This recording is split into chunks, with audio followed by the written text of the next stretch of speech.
here's Master Motivator, Zig Ziglar. 175, according to USA Today, of the CEOs of the Fortune 500 companies were former United States Marines. 6 of the last 7 presidents of the United States served in the Navy. 26 of the presidents of the United States served in the military. Now, I want you to think with me for a moment. What is it that they teach in the military? Isn't it discipline, ladies and gentlemen? Don't they also teach responsibility? Don't they also teach leadership? See, a lot of people have seen some of those Paris Island boot camp scenes with a brutal drill sergeant, and they've gotten some incredibly erroneous ideas. But I can tell you, because of the things we do with the military, that is absolutely incorrect. In the military, they change their stations at least every 3 years. Now, in wartime, they change them far more often than that. As a matter of fact, sometimes almost immediately.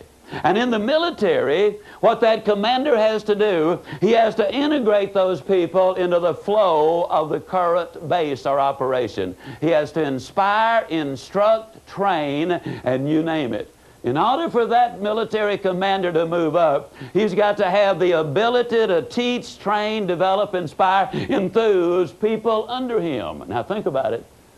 That's exactly what you've got to do in your life, almost regardless of what your job is. You got to be before you can do. You got to do before you can have. Now, folks, if you haven't figured me out yet, let me go ahead and fess up. I speak and write at the 7th grade, 3rd month level.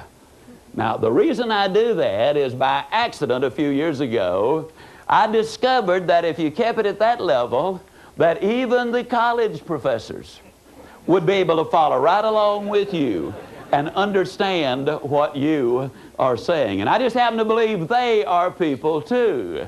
But as my good friend, Dr. Steve Franklin from Emory University, the college professor who gave me this little bit, had to say, you know, Zig, the great truths in life are the simple truths. He said, you don't need 3 moving parts and 4 syllables for something to be significant. Think about it for a moment, Zig. There are only 3 pure colors on the face of this earth. But look at what Michelangelo did with those 3 colors. There are only 10 digits, but look at what Einstein did with them. There are only 7 notes, but look what Chopin and Beethoven and Vivaldi did with those 7 notes.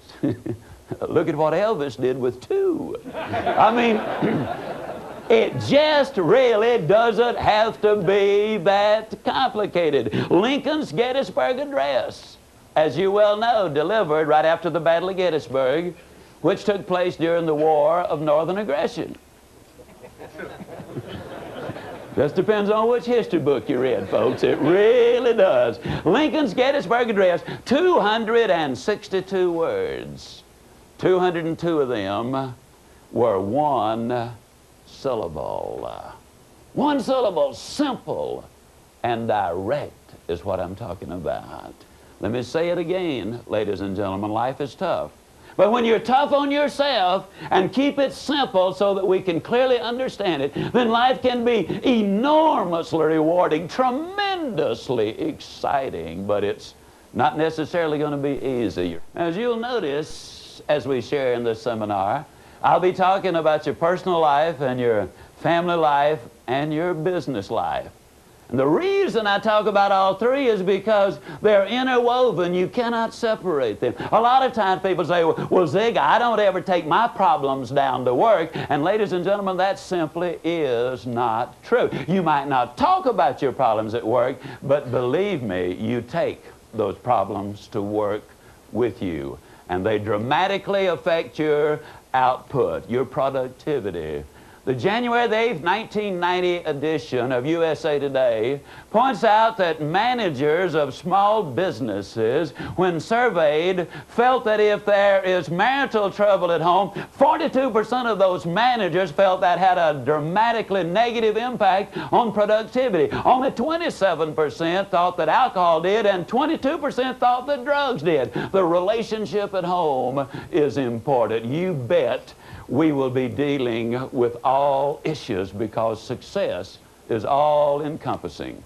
Third philosophy that we'll be sharing with you is the basic fact that you can have everything in life you want if you will just help enough other people get what they want. Now, I want to emphasize something. I want to emphasize that what I just said is a philosophy. It is not a tactic. If you think for one moment you can do something for someone, something nice for someone, and then later they're going to do something nice for you, that is manipulative, and that absolutely will not work. Now the question is, what is it that people want in life? What is total success? Well, I have an absolute conviction that all of us want exactly the same things, and there basically are 7 of those things. I believe everybody wants to be happy. Thus far, I've never met a living, breathing human being who said, "No, I want to be miserable." Everybody wants to be happy. Everybody wants to be healthy. Everybody wants to be at least reasonably prosperous. Now, I have a sneaking suspicion that a lot of you folks who are hearing me today would like to be unreasonably prosperous. I get so amused at people who say, "Well, I'm not really interested in money." I think anybody who'd say a thing like that would lie about other things too. I really do. And don't misunderstand, money is not everything. I mean, there's stocks and bonds and real estate, you know, and what have you. Sometimes I have some of my quote, religious friends say to me, "Well, Ziglar, you're not supposed to be talking about money." Well, let me tell you something, folks. I've had money, and I haven't had money. It's better to have it. I can just tell you, it's better to have it. And let me remind you that the Good Samaritan never could have put that old boy up at the inn after he had been mugged if he hadn't gotten out there and earned himself some money before he could do it, okay? Everybody wants to be secure. Everybody wants to have friends. Everybody wants to have peace of mind. And everybody wants to have good family relationships. Now, what I'd like to do is I would like to just go back and touch on one of those, and that is everybody wants to be happy. Today, a lot of people confuse happiness and pleasure. I believe in pleasure too. Let me give you an example. I love desserts. I could eat good ice cream 3 times a day, 7 days a week, 365 days a year. I could actually do that and then eat something in between meals. That would give me much pleasure. But the question is, how happy would I be at 486 pounds? See what I'm getting at? Another simple example. I've never tried crack cocaine or cocaine, never will. But scientifically speaking, let me tell you, a lot of people take it because they, quote, want to be happy. The interesting tragedy is this. If you take cocaine long enough, and for some people that's one time, it destroys the brain's capacity to reproduce dopamine and norepinephrine.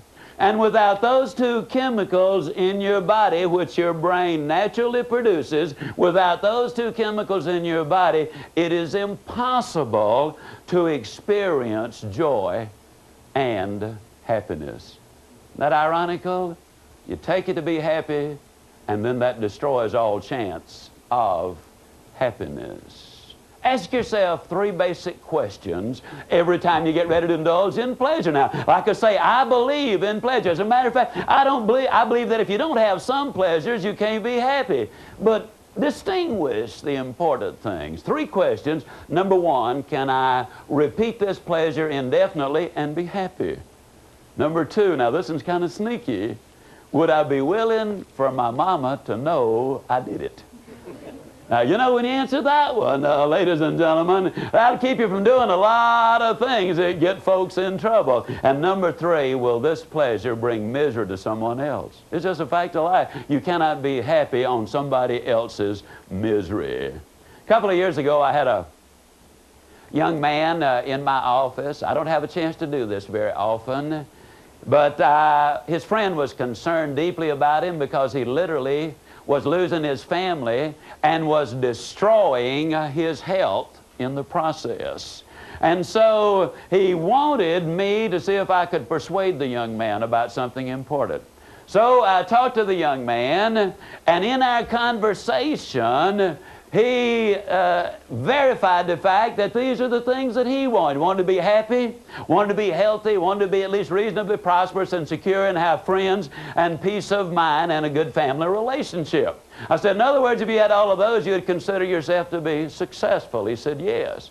Well, I knew that he had been modeling his life after a friend of his who was his boss, who had been enormously successful in his business. And so I asked him why he modeled his life after this young man. Incidentally, the guy in my office was 22. His hero was 27. I asked why he admired him so much. He said, well, he's just so successful. So after we defined success, then I asked him the question. I said, tell me, how happy is your friend? And he looked at me and he said, well, I can't say for sure. I can tell you he has ulcers. Well, I said, you know, you get ulcers not because of what you eat, but because of what's eating you. So that would indicate that he is really not very happy, wouldn't he? He said, yeah, it sure would. I said, well, let's go ahead and give him a failing grade on happiness. Now, since his health is being destroyed there with those ulcers, I said, that indicates he's not very healthy, doesn't he? He said, yeah. I said, well, that also tells us that he really doesn't have peace of mind, doesn't it? He said, yeah. I said, well, let's give him a failing grade on that. Then I pointed out to the young man, I asked him one question, we get 3 failing grades because of it. I said, tell me about his prosperity. And he said, well, he's doing extremely well. I said, okay, let's give him on that one a plus mark. He said, okay. I said, tell me about his security. How financially secure is he? And he said, well, as far as I know, he's very secure. And I said, well, interestingly enough, we just had 2 billionaire brothers here in Dallas to declare for bankruptcy. Does he compare to them? He said, no way. I said, we had another man worth $500 million. He just declared for bankruptcy. Does he compare that? He said, oh, no. I said, okay, we had another one worth $100 million. And these literally all came right together. I said, how does he compare with that? And he said, well, he doesn't compare with that very favorably. I said, in other words, we would have to put a question mark after whether or not he was secure. And he said, yeah, we would. I said, tell me about his friends. And he said, well, he doesn't have any except me, and I'm not really his friend. I just happen to admire him. I said, okay, we're going to give him a failing grade on that one then. Then tell me about his family. And he said, well, his wife's divorcing him. Well, I said, we got to give him a failing grade on that one then, don't we? He said, yeah, we do. And I said, well, let me ask you a question. Of the 7 things you want in life, your hero flunked out on 5 of them and's got a question mark after another. And I asked him this question, and I want to ask every person who ever will see this, whether it's today or 10 years from today, I want to ask you the same question. Would you swap places with this guy? You see, ladies and gentlemen, you don't have to swap places with him. Did a study, the May 1989 issue of Psychology Today did a study, or reported on a study, of 1,139 CEOs of the Fortune 2000 companies. Average income, $356,000. 90% of them exercise regularly. Most of them can tell you their cholesterol level. Less than 10% of them smoke, and their number 1 priority is their family. Now, what am I saying? I'm saying that when you go for standard of living first, that doesn't necessarily mean your quality of life is going to improve. But I can tell you, based on my own life and based on the lives of literally thousands of other people whom I've read and studied, if you go for quality of life first, standard of living is invariably going to go up.